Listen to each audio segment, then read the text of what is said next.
Hello students, ઉષ્માગતિશાસ્ત્રનો આપણો ત્રીજો lecture છે. 3 લેક્ચર આગળના 2 લેક્ચર અને આ લેક્ચરમાં આપણે શું શીખ્યા, આ શું શીખવાના છે, શું શીખ્યા છે. તો ચેપ્ટરનું નામ હતું ઉષ્માગતિશાસ્ત્ર. આપણે એના વિશે હજુ ભણવાની શરૂઆત જ નથી કરી. આપણે તો માત્ર ને માત્ર એવા પદોને સમજીએ છીએ કે જે પદો એ ઉષ્માગતિશાસ્ત્રમાં આવવાના છે, જેમ કે પ્રણાલી, પર્યાવરણ, હદરેખા, ત્યારબાદ અવસ્થા વિધેય, પથ વિધેય, માત્રાત્મક ગુણધર્મ, વિશિષ્ટ ગુણધર્મ. બરાબર ને? તો આ બધા પદો સમજીશું ત્યારબાદ આપણે ઉષ્માગતિશાસ્ત્રનો અભ્યાસ કરી શકીશું. કારણ કે ઉષ્માગતિશાસ્ત્ર તમે કેમિસ્ટ્રીમાં પણ શીખવાના છે અને તમે ફિઝિક્સમાં પણ શીખવાના છે. ઇવન તમે હાયર સ્ટડીમાં પણ આ ચેપ્ટર આવશે ત્યારે આ બધા જ પદોની જરૂર પડશે. આ બધા નવા પદો છે, એટલા માટે પ્રથમ પદોનું સમજણ હોવી જરૂરી છે. આ આપણા ક્યારેય ટચમાં આવેલા નથી. ચાલો તો આજના લેક્ચરની વાત કરીએ તો આજે આપણે ઉષ્માગતિકીય પ્રક્રમની વાત કરીશું. ઉષ્માગતિકીય પ્રક્રમની વાત કરવાના છે. પ્રક્રમ મતલબ શું છે? પ્રોસેસ. પ્રોસેસ એટલે આપણે જેને પ્રક્રિયા કહીએ, સાદા અર્થમાં જેને પ્રક્રિયા કહીએ, ઉષ્માગતિશાસ્ત્રના ભાષામાં એને પ્રક્રમ કહેવામાં આવે. તો પ્રક્રમ શું છે, એના કેટલા પ્રકાર છે એ આપણે જોવાના છે. ખૂબ અગત્યનું છે. આગળની સ્ટડી માટે આ ખૂબ અગત્યનું છે. ચાલો તો કોને કહેશું? પ્રક્રમ. ઓકે, આપણે સમજી ગયા છે કે પ્રણાલી કોને કહેવાય? પ્રણાલી એટલે પ્રક્રિયકોનું મિશ્રણ કે જેના પર પ્રયોગો કરીએ અને અવલોકનની નોંધ કરીએ. એટલે આપણે લખેલું કે ભાઈ પાર્ટ ઓફ યુનિવર્સ કે જે અંડર ઓબ્ઝર્વેશન છે, એટલે કે જેના પર આપણે આપણું ધ્યાન કેન્દ્રિત છે. બરાબર. હવે એ પ્રણાલી હોય સપોઝ કે આ એક પ્રણાલી છે. પ્રણાલીની આ કોઈ એક અવસ્થા છે. સપોઝ પ્રારંભિક અવસ્થા જ્યારે એનું તાપમાન શું છે? ટી છે, પ્રેશર પી છે, કદ વી છે.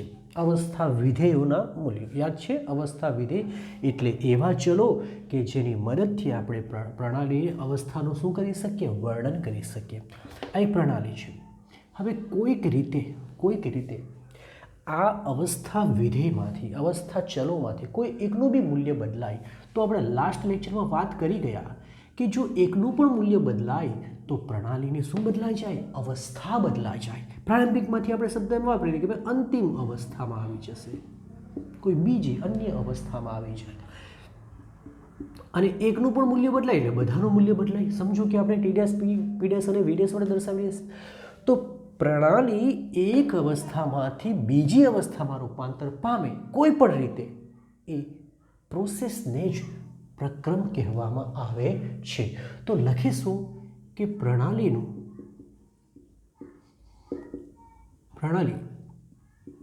એક અવસ્થામાંથી બીજી અવસ્થામાં રૂપાંતર થવાની ઘટનાને પ્રક્રમ કહે છે. સિમ્પલ ભાષામાં પ્રણાલી એક અવસ્થામાંથી બીજી અવસ્થામાં રૂપાંતર પામે. ઉદાહરણ તરીકે બરફ પીગળે અને પાણી બને, અવસ્થા બદલાઈ ગઈ તો એ પણ શું કહેવાય? પ્રક્રમ કહેવાય છે.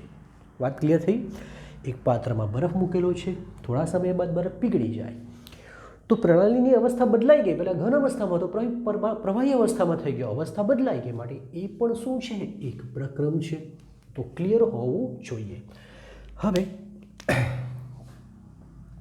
વાત કરીશું પ્રક્રમના પ્રકારોની. કેટલા પ્રકારના પ્રક્રમ આવે? આ જ ખૂબ અગત્યનું છે. પ્રથમ આપણે સમતાપી પ્રક્રમની ચર્ચા કરીશું.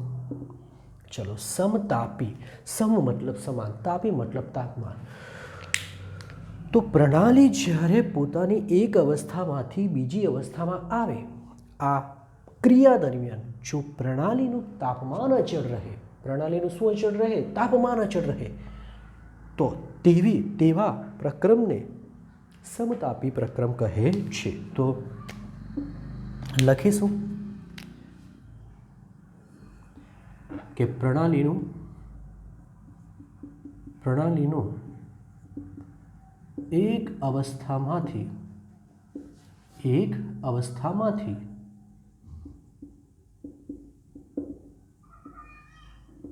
બીજી અવસ્થામાં થતા રૂપાંતર દરમિયાન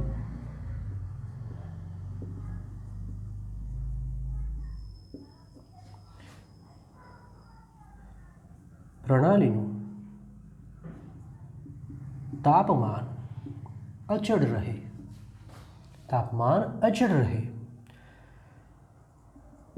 તો તેવા પ્રક્રમને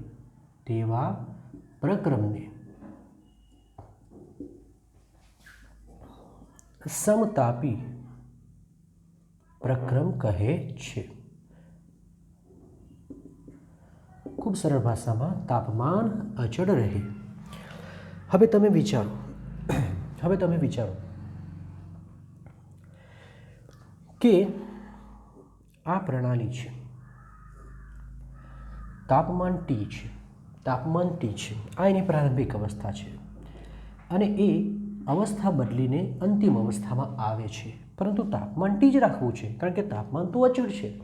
હવે કોઈ પણ પ્રક્રિયા હોય, બંધ તૂટે કે બંધ જોડાય, આપણે વાત કરી ગયા છે, રાસાયણિક પ્રક્રિયા આ રીતે જ હોય છે. તો આ દરમિયાન ઉષ્મા ઉત્પન્ન બી થતી હોય ને ઉષ્મા શોષાતી બી હોય, તો પછી વિચારો કે પ્રણાલી પોતાનું તાપમાન કેવી રીતે અચળ રાખી શકે? કારણ કે પ્રક્રિયા દરમિયાન ઉષ્મા તો સંકળાયેલી જ હોય છે. તો સમજો એ શું કરે છે કે જ્યારે પોતાની અવસ્થા બદલે અને જો એને તાપમાન અચળ રાખવું હોય તો અંદર ઉત્પન્ન થતી ઉષ્મા જે કંઈ સંકળાયેલી છે એ ઉષ્માને તાપમાન અચળ રાખવા માટે કાં તો એ ઉષ્મા ગુમાવી દે અથવા જરૂર પડીએ બહારથી ઉષ્મા શું કરે? શોષી લે, પરંતુ પોતાનું તાપમાન અચળ જ રાખશે. તો સમજો કે અહીં તાપમાન અચળ રહે છે, પણ તાપમાન અચળ રાખવા માટે પ્રણાલી શું કરશે? ઉષ્માને ક્યાં તો શોષે, પર્યાવરણમાંથી કાં તો ઉષ્મા શોષે, ક્યાં તો જો એવી પ્રક્રિયા હોય કે જેમાં અંદર ઉષ્મા ઉત્પન્ન થતી હોય તો જો એ ઉષ્મા બહાર ન કાઢે તો તાપમાન બદલાઈ જાય. તો એનો મતલબ એ થઈ ગયો કે ઉત્પન્ન થયેલી ઉષ્માને બહાર ફેંકી દેશે તો જ તાપમાન અચળ રહેશે. અથવા એવી પ્રક્રિયા હોય કે જેમાં અંદર ઉષ્મા ઓછી થતી હોય તો ઓછી થઈ જાય તો તાપમાન ઘટી જાય. તો એવું ન થવા માટે એ બહારથી ઉષ્માને શું કરે? શોષી લે. તો કહેવાનો મુદ્દો એ છે કે આ તાપમાન અચળ છે, પરંતુ ઉષ્માનો શું થાય છે? ફેરફાર થાય. એટલે કે ઉષ્મા શોષે ક્યાં તો ઉષ્મા ગુમાવે. તો આમ લખી શકાય કે આ પ્રક્રમ દરમિયાન પ્રણાલી તાપમાન અચળ રાખવા માટે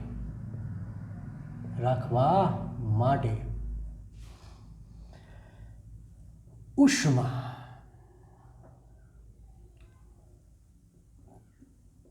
પર્યાવરણમાંથી ઉષ્મા શોષી અથવા ગુમાવે. એટલે ડાયરેક્ટ લખી શકીશું આપણે કે રાખવા માટે પર્યાવરણ સાથે ઉષ્માની શું કરે છે? આપ-લે કરે છે.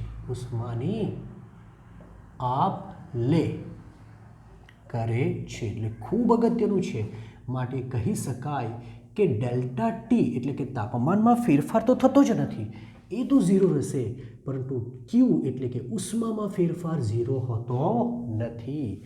કારણ કે અહીં ઉષ્માનો શું થાય છે? ફેરફાર થાય છે. ક્યાં તો ઉષ્મા એ શું કરી શકે? શોષી શકે. ક્યાં તો વધારાની હોય તો ઉષ્મા શું કરી શકે? દૂર કરી શકે. વાત ક્લિયર હોવું જોઈએ. તો એને સમતાપી પ્રક્રમ કહેવામાં આવે. હવે બીજી છે સમોષ્મી પ્રક્રમ. સમોષ્મીને જો સંધિ છૂટી પાડી તો સમુષ્મી એવો શબ્દ બને, બરાબર. એટલે કે ઉષ્મા એટલે કે ઉર્જા અચળ રહે, ઉષ્મા અચળ રહે. તો વ્યાખ્યા એવી છે કે એવું પ્રક્રમ, સાદા શબ્દ એકદમ સરળ ભાષામાં લખવું હોય તો તમે લખી શકાય, આવું લાંબુ ન લખવું હોય તો કે એવું પ્રક્રમ કે જે દરમિયાન પ્રણાલીની ઉષ્મા કેવું રહે, અચળ. પણ આપણે લાંબુ આમ આ રીતે વ્યવસ્થિત લખવું હોય તો લખવું પડે કે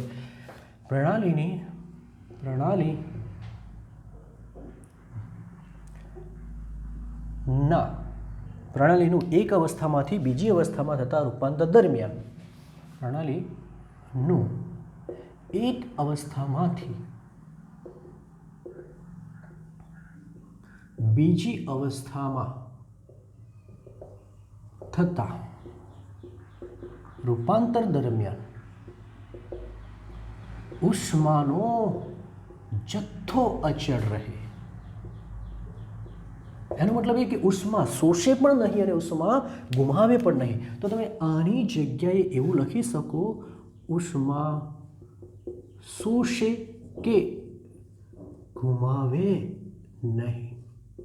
ઉષ્માનો જથ્થો અચળ ત્યારે રહી શકે જ્યારે ઉષ્માનું શોષણ ન કરે, ક્યાં તો ઉષ્મા ગુમાવે નહીં, જ્યાં છે તેટલી ને તેટલી રાખે.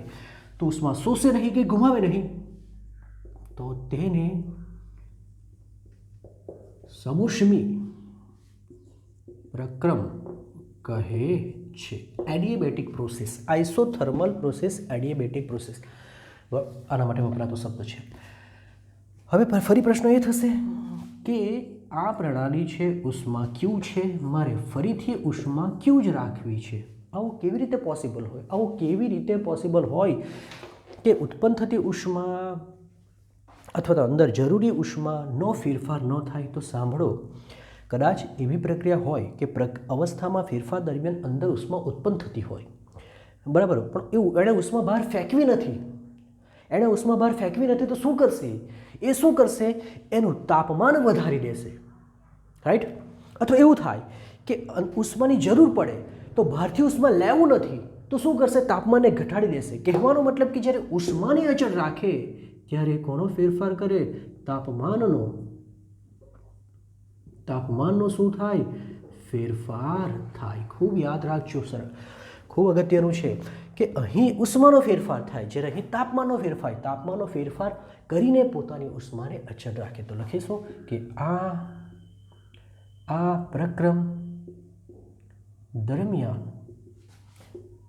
પ્રણાલી ઉષ્માનો જથ્થો અચળ રાખવા માટે પ્રણાલીનું તાપમાન વધારે કે ઘટાડે, એટલે કે ફેરફાર કરે. તાપમાનમાં શું કરશે? ફેરફાર કરે. તો અહીં ડેલ્ટા ક્યુ 0 છે, ઉષ્માનો કોઈ ફેરફાર થતો નથી, પરંતુ delta T is not equal to 0. તો આપણે બે પ્રક્રિયાઓ જોઈએ, બે પ્રક્રમો જોઈએ, સમતાપી અને સમોષ્મી. કોપી કરો. ઓકે, નેક્સ્ટ છે સમદાબી પ્રક્રમ. તો હવે એકદમ સરળ ભાષામાં લખીશું. વારંવાર આપણે એવું ન લખીશું કે એક અવસ્થામાંથી બીજી, ડાયરેક્ટ લખીશું કે જે પ્રક્રમ દરમિયાન, હવે જુઓ, સમદાબી દબાણ અચળ, દબાણ નહીં બદલાય, સમનો મતલબ સમાન. તો જે પ્રક્રમ દરમિયાન પ્રણાલીનું દબાણ અચળ રહે, એનો મતલબ દબાણ બદલાય નહીં, પરંતુ દબાણ અચળ રહે, પરંતુ તાપમાન અને કદ તો બદલાઈ શકે. અચળ રહે પરંતુ તાપમાન અને કદ માં ફેરફાર થાય તો તેવા પ્રક્રમને સમદાબી પ્રક્રમ કહે છે. મતલબ એ થયું કે દબાણમાં ફેરફાર 0, પરંતુ દબાણમાં ફેરફાર કેટલો 0, પરંતુ તાપમાનનો ફેરફાર 0 નથી, કદનો ફેરફાર 0 નથી. એ તો બદલાઈ શકે, બરાબર. તો યાદ રાખવાનું કે દબાણ અચળ રહેશે, પરંતુ તાપમાન અને કદ શું થઈ શકે, બદલાઈ શકે. ચોથું છે સમકદી અથવા સમકદ પ્રક્રમ. તો અહીં કદ સમાન રહેશે, તે લખી દેશું કે જે પ્રક્રમ દરમિયાન પ્રણાલીનું કદ અચળ રહે, પરંતુ તાપમાન અને દબાણમાં ફેરફાર થાય તો તેવા પ્રક્રમને સમકદ પ્રક્રમ કહે છે. એનો મતલબ એ શું થઈ ગયો, ડેલ્ટા વી બરાબર શું થશે, delta V is equal to 0, delta P is not equal to 0 અને delta T is not equal to 0. આનું ઉદાહરણ જો લેવું હોય, તો ખુલ્લા પાત્રમાં થતી બધી જ પ્રક્રિયાઓ, ખુલ્લા પાત્રમાં જે પ્રક્રિયા થાય ખુલ્લા પાત્રમાં, બરાબર, તે વાતાવરણના દબાણની અસર હેઠળ હોય, અને વાતાવરણનું દબાણ હોય છે 1 એટમોસ્ફિયર. એ ક્યારેય બદલાતું નથી. તો કહેવાનો મતલબ એ છે કે આ પ્રક્રિયા પૂરી થશે છતાં પણ દબાણ તો 1 એટમોસ્ફિયર જ રહેશે. તો ખુલ્લા પાત્રમાં થતી બધી જ પ્રક્રિયાઓ કોનું ઉદાહરણ છે, સમદાબી પ્રક્રમનું ઉદાહરણ છે. જ્યારે આનું ઉદાહરણ લેવું હોય તો બંધ પાત્રમાં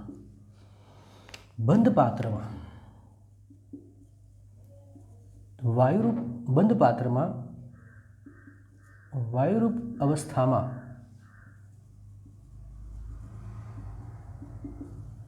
થતી પ્રક્રિયા, પાત્ર બંધ હોય, આ વાયુ છે, પાત્ર બંધ છે, પ્રક્રિયા પહેલાં કદવી છે, પ્રક્રિયા થયા બાદ પણ કદવી જ રહેશે. રીઝન શું છે, પાત્ર એક જ છે ને પાત્ર બંધ છે, અને આપણને ખબર છે વાયુનું કદ કેટલું, જેટલું પાત્રનું કદ હોય એટલું, કારણ કે વાયુ પાત્રના સંપૂર્ણ કદને રોકી દે છે. માટે પાત્ર બંધ છે, માટે અહીં કદનો ફેરફાર થશે જ નહીં, અહીં દબાણનો ફેરફાર થશે નહીં. ઓકે, ચાલો નેક્સ્ટ પાંચમું છે ચક્રીય પ્રક્રમ. ઓકે, ચક્રીય પ્રક્રમ આ ખૂબ અગત્યનું છે કે પ્રણાલી સપોઝ આ પ્રણાલીની એક અવસ્થા છે, પ્રારંભિક અવસ્થા. પ્રણાલી શું કરશે, ઘણી બધી સંખ્યામાં ઘણી બધી પ્રક્રિયાઓ કરે. સપોઝ પહેલાં અહીં જશે, આ પ્રક્રિયા એ થઈ ગઈ, ત્યારબાદ અહીં જશે, આ પ્રક્રિયા બી થઈ ગઈ, ત્યારબાદ અહીં જશે, પ્રક્રિયા સી થઈ ગઈ, અને પછી પાછી ડી પ્રક્રિયા કરે અને પાછો મૂળ સ્થાને આવે. તો જુદી જુદી સંખ્યામાં જુદી જુદી પ્રક્રિયાઓ કરે છે. આ પ્રક્રિયા અલગ છે, આ પ્રક્રિયા અલગ છે, આ પ્રક્રિયા અલગ ને આ પ્રક્રિયા અલગ છે, પરંતુ ફરી પાછો અંતે તો પોતાની મૂળ સ્થિતિમાં જ આવે. એનો મતલબ કે જે પ્રારંભિક સ્થિતિ છે, અવસ્થા છે, તે જ એની કઈ અવસ્થા બને, અંતિમ અવસ્થા. તો આ પ્રકારની એની પ્રારંભિક અવસ્થા પણ આ જ છે અને એની અંતિમ અવસ્થા પણ આ જ છે. તો આ પ્રકારની પ્રક્રિયાને શું કહેવામાં આવે, ચક્રીય પ્રક્રિયા. તો લખીશું, જ્યારે પ્રણાલી જુદી જુદી સંખ્યામાં 1 2 3 4 5 6 7 8 પણ હોઈ શકે, જુદી જુદી સંખ્યામાં, અને પછી જુદી જુદી પ્રક્રિયાઓ કરે. બની શક્યા સમતાપી હોય, બની શક્યા સમોસમી હોય, બની શક્યા સમદાબી હોય, બની શક્યા સમકદી હોય. જુદી જુદી પ્રક્રિયા કરે અને અંતે પોતાની મૂળ અથવા તો પ્રારંભિક અવસ્થામાં, પોતાની મૂળ અથવા તો મૂળ અવસ્થા લખીશું, મૂળ અવસ્થામાં પાછો ફરે તો તેને ચક્રીય પ્રક્રમ કહે છે. ખાસ વાત એ છે કે ચક્રીય પ્રક્રમ દરમિયાન જો અવસ્થા બદલાતી ન હોય, અવસ્થા જે પ્રારંભિક છે તે જ અંતિમ છે, તો પછી અવસ્થા વિધેયના મૂલ્યોમાં ફેરફાર થશે નહીં. તો લખીશું કે ચક્રીય પ્રક્રમ દરમિયાન બધા જ અવસ્થા વિધેયના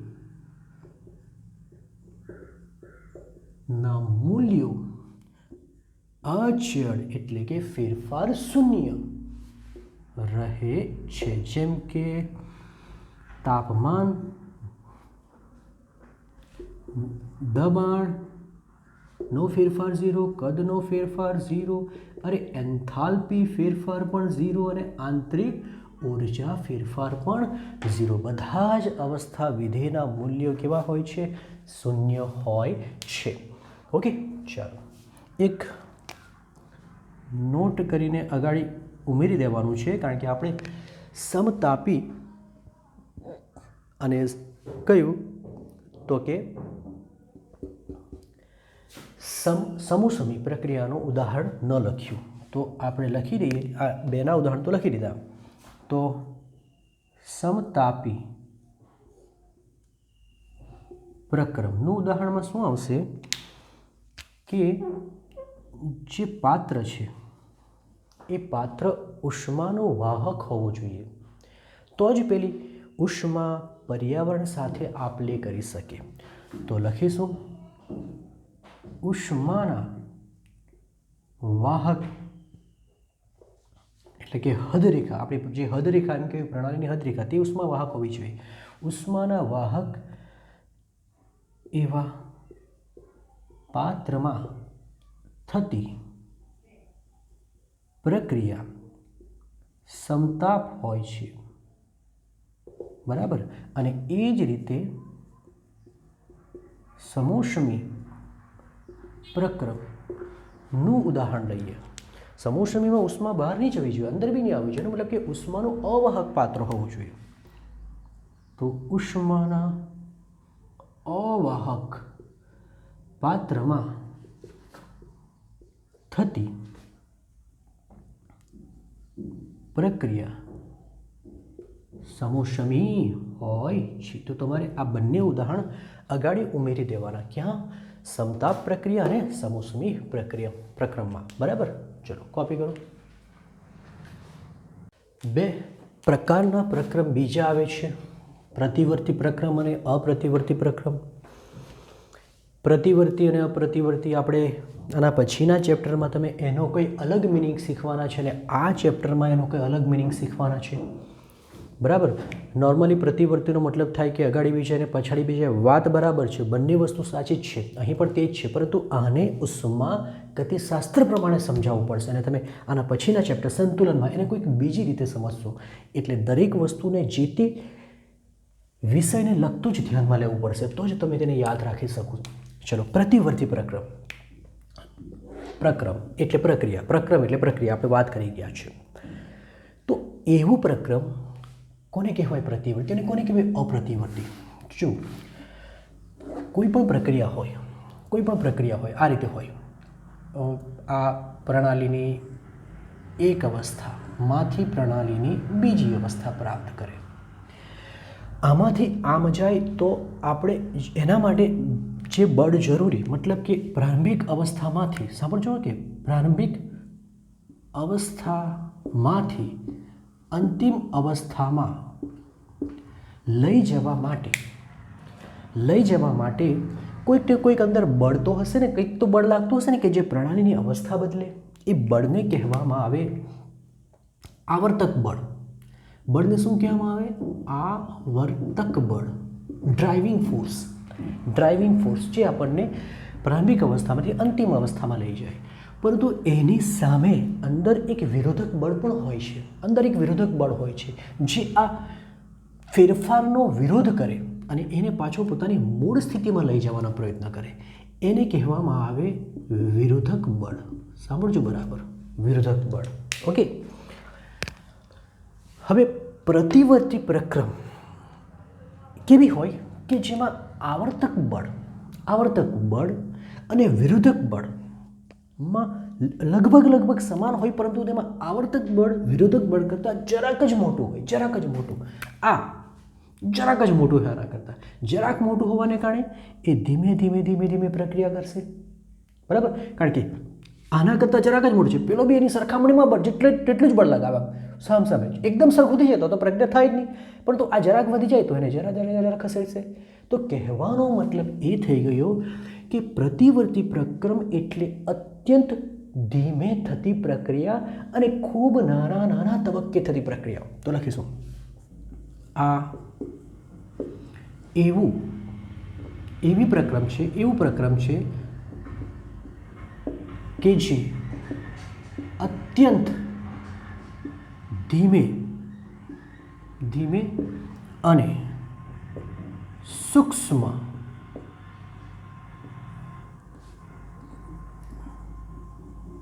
તબક્કે થતું હોય છે. અત્યંત ધીમે થાય, અત્યંત ધીમે. કારણ શું કીધું? કારણ શું કે અહીં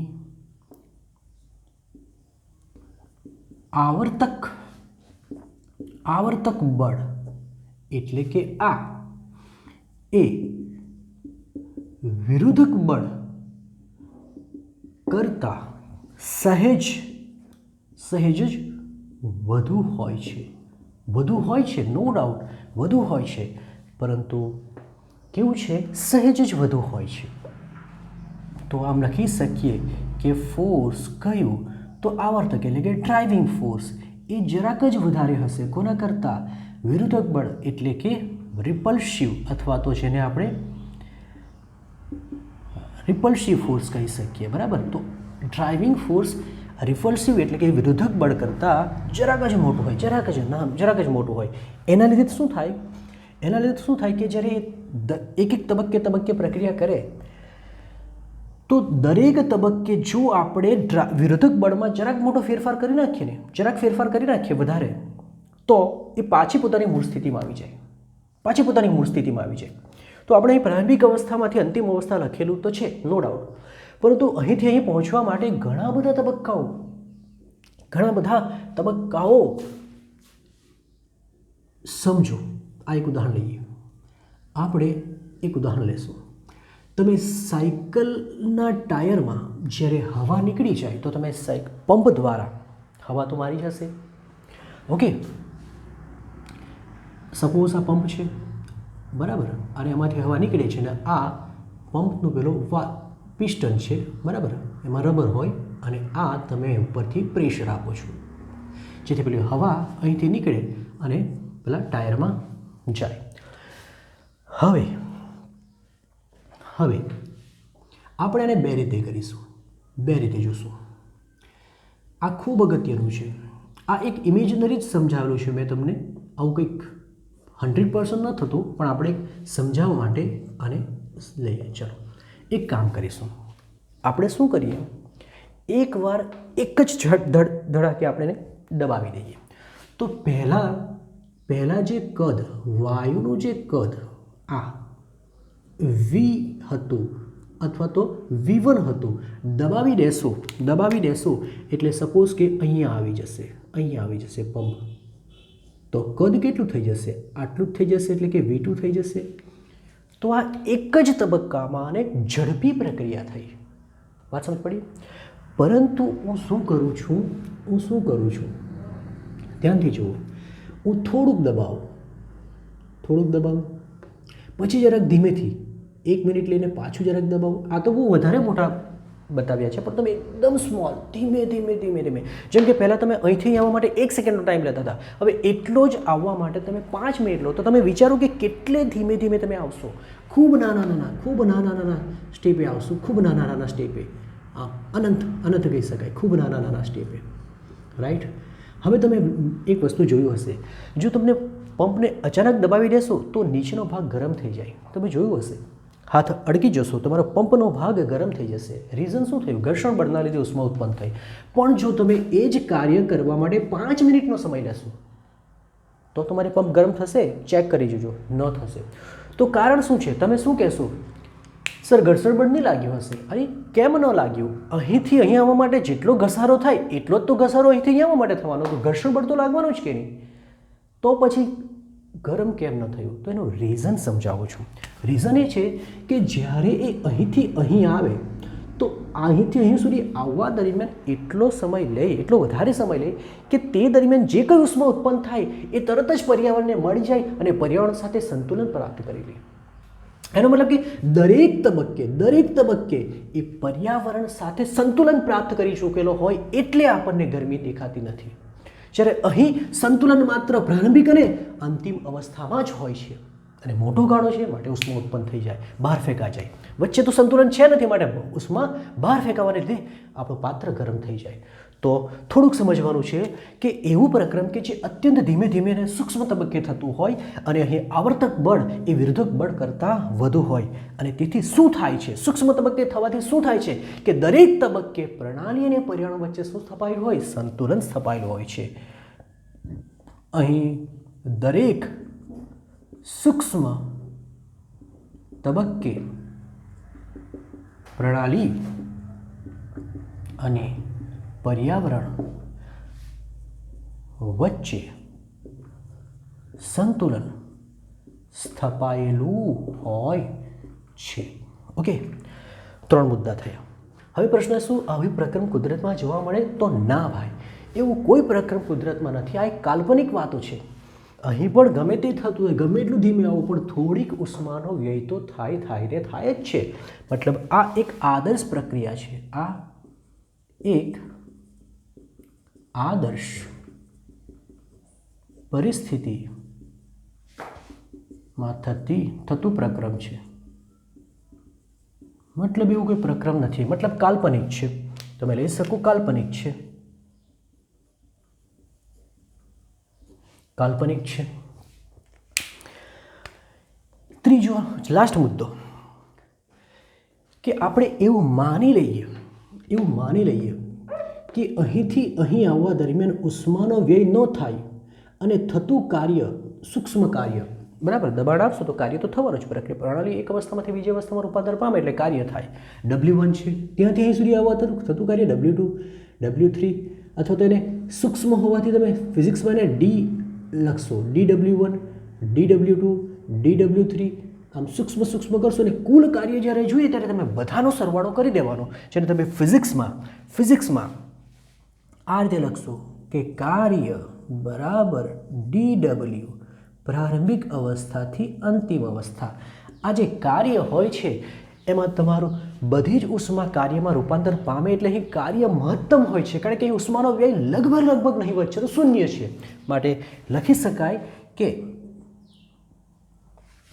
કાર્ય, આનો મતલબ શું થાય છે? મહત્તમ હોય છે. તો આને આપણે બ્રેકેટમાં લખીશું અને બાજુમાં લખીશું કે અહીં પ્રણાલી દ્વારા થતું કાર્ય, પ્રણાલી દ્વારા થતું કાર્ય કેવું હોય છે? મહત્તમ હોય છે. જો કે એકચ્યુઅલી કાલ્પનિક વાતો જ છે. એવી કોઈ પ્રક્રિયા નથી કે જેમાં ઉર્જાનો વ્યય ન થાય ને થાય જ. પણ એવું કહી શકાય કે જો દરેક નાના સૂક્ષ્મ તબક્કે સંતુલન હોય તો તેવા કિસ્સામાં તમે એવું કહી શકો કે ઉર્જાનો વ્યય નહીવત થાય ને બધું જ કાર્યમાં રૂપાંતર પામે. ચાલો હવે આની ઉલટી વાતો કે અહીં પણ એવું જ છે કે પ્રણાલી એક અવસ્થામાંથી બીજી અવસ્થામાં રૂપાંતર પામે. આના માટે જરૂરી બળને આવર્તક બળ અને ઉલટું આવે તેને શું કહેવામાં આવે? વિરોધક બળ. પણ અહીં શરત એ છે કે આવર્તક બળ વિરોધક બળ કરતાં ખૂબ મોટું હોય, એટલે તો કહ્યું આપણે ખૂબ જોરથી દબાણ લગાવ્યું, તો આવર્તક બળ ખૂબ મોટું છે માટે તરત જ પ્રક્રિયા થઈ જશે. એટલે લખી શકીએ કે આ એવું પ્રક્રમ છે કે જે અત્યંત ઝડપી અને એક જ તબક્કામાં થતું હોય છે. બરાબર, આનું ઉદાહરણ આ છે અને આનું ઉદાહરણ આ છે. સમજવા માટે આકૃતિની કોઈ જરૂર નથી, આ તો જસ્ટ તમે સમજાવ્યું છે. બરાબર, સમજવા માટે. ઓકે, ચાલો. તો પછી અહીં કયું બળ વધારે હોય? અહીં આવર્તક બળ એ વિરોધક બળ કરતાં ખૂબ મોટું હોય છે. મતલબ કે ડ્રાઇવિંગ ફોર્સ ખાસું મોટું હોય છે. કોના કરતાં? રિવર્સિબલ એટલે કે રિપલ્સિવ ફોર્સ કરતાં મોટું હોય છે, વિરોધક બળ કરતાં, ઓપોઝિટ ફોર્સ કરતાં. ઓપોઝિટ રાખો ને, ઓપોઝિટ ફોર્સ. બરાબર. નેક્સ્ટ, હવે બોલો અહીં સંતુલન ક્યાં સ્થપાય? તો જો એક તો પ્રારંભિક અવસ્થા સ્થિર છે તો ત્યાં ઓલરેડી પર્યાવરણ સાથે સંતુલન હશે. પછી વચ્ચે કશે સંતુલન નથી, ડાયરેક્ટ પાછો અંતિમ અવસ્થામાં જ સંતુલન સ્થપાય, વચ્ચે સ્થપાતું નથી. તો અહીં લખીશું કે અહીં પ્રારંભિક અને અંતિમ અવસ્થામાં જ પર્યાવરણ સાથે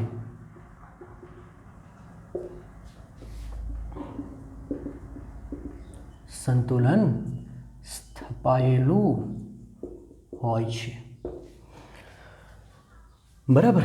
આનું ઉદાહરણ શું? આ તો આદર્શ પરિસ્થિતિ છે, મતલબ કાલ્પનિક પ્રક્રમ છે, એવું કોઈ હોતું જ નથી. પણ આનું છે કુદરતમાં થતી બધી જ પ્રક્રિયાઓ, કુદરતમાં થતી બધી જ પ્રક્રિયાઓ,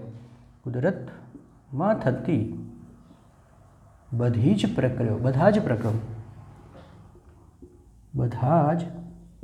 પ્રક્રમ કેવા હોય છે? અપ્રતિવર્તી હોય છે. તો યાદ રાખજો, કુદરતી બધી જ પ્રક્રિયાઓ. અને આ મુદ્દો લખવો હોય તો એમ લખી શકાય કે અહીં કાર્ય તો થાય છે, પરંતુ અહીં ઉષ્મા વ્યય પામતી હોવાથી તમને મહત્તમ કાર્ય મળતું નથી. જ્યારે અહીં ઉષ્માનો વ્યય લગભગ નહીવત છે, માટે કાર્ય મહત્તમ થાય છે. તો અહીં લખીશું, અહીં પ્રણાલી દ્વારા થતું કાર્ય, અહીં પ્રણાલી દ્વારા થતું કાર્ય મહત્તમ હોતું નથી. એવું તો નહીં કહીએ ન્યૂનતમ હોય છે, પણ મહત્તમ ન હોય, કારણ કે ઉર્જાનો શું થાય છે? વ્યય થાય છે. તો આ વાત તમારે સમજવી જોઈએ. આપણે શું સમજાવ્યું કે પંપને જ્યારે એક ધડાકેની ઝડપી નીચે લાવી દઈએ તો આ ગરમ થઈ જાય, કારણ કે સંતુલન પ્રાપ્ત થવા માટેનો સમય જ ન મળ્યો. અને સંતુલન અહીં જ પ્રાપ્ત થાય તો તે દરમિયાન જે એને ઉષ્મા ઉત્પન્ન થઈ તેને ગુમાવી તો પડે. તો એનો મતલબ કે પાત્ર ગરમ થઈ જશે. પણ અહીં એટલું ધીમે ધીમે સૂક્ષ્મ આવીએ કે દરેક નાના તબક્કે પ્રણાલી અને પર્યાવરણ વચ્ચે ઉર્જાનો આપલે થઈ ચૂક્યો, માટે સંતુલન સ્થપાઈ ગયું. એટલે આપણને ખબર પણ ન પડે કે ઉષ્મા ઉત્પન્ન થઈ કે નહીં થઈ. તો વાત ક્લિયર હોવી જોઈએ. ઓકે, ચાલો કોપી કરો.